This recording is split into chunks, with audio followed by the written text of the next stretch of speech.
Hey guys, well, I was gonna do a video on how I was gonna roast the Olympus new Pro Series camera body, but I just have to tell you the truth.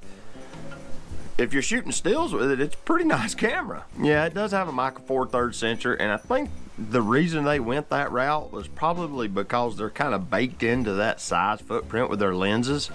You know, their lenses are optimized for the micro four thirds family.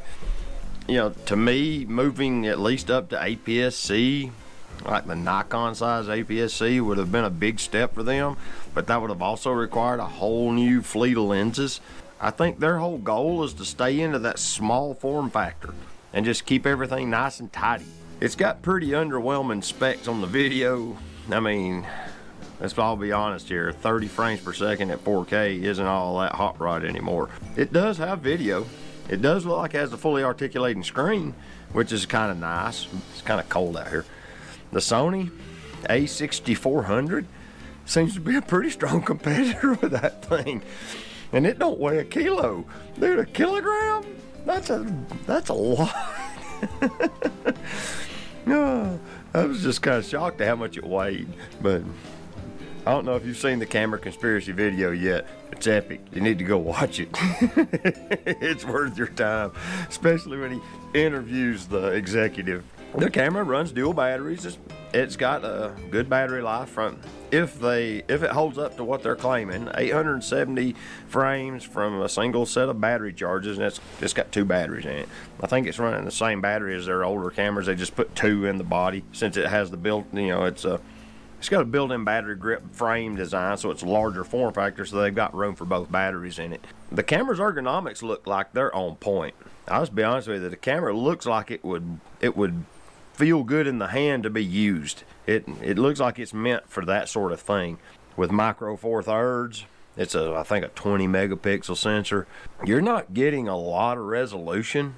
It does have some insanely high frame rates that they're claiming. I don't know how well that'll work out for like sports and stuff like that and wildlife shooters, but they're boasting some pretty strong frame rates. But the camera's ergonomics look really nice. I really like the way they laid it out.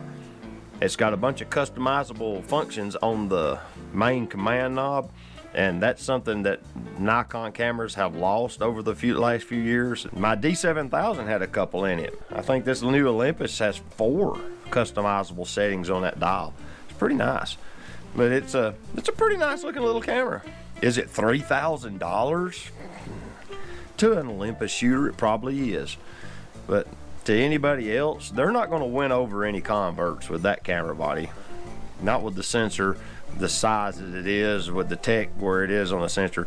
They are claiming, I think, 7 full stops of stabilization, and then 7.5 or more if you use a stabilized lens. I want to say it's 7 stops in the body. We all know Olympus is king of the hill with stabilization, but now the video has apparently developed the same warpage issues that the rest of them have with stabilized sensors. You know, it starts getting them little weird warpagey things on the edges, which I'm using GoPro, so I don't have that problem.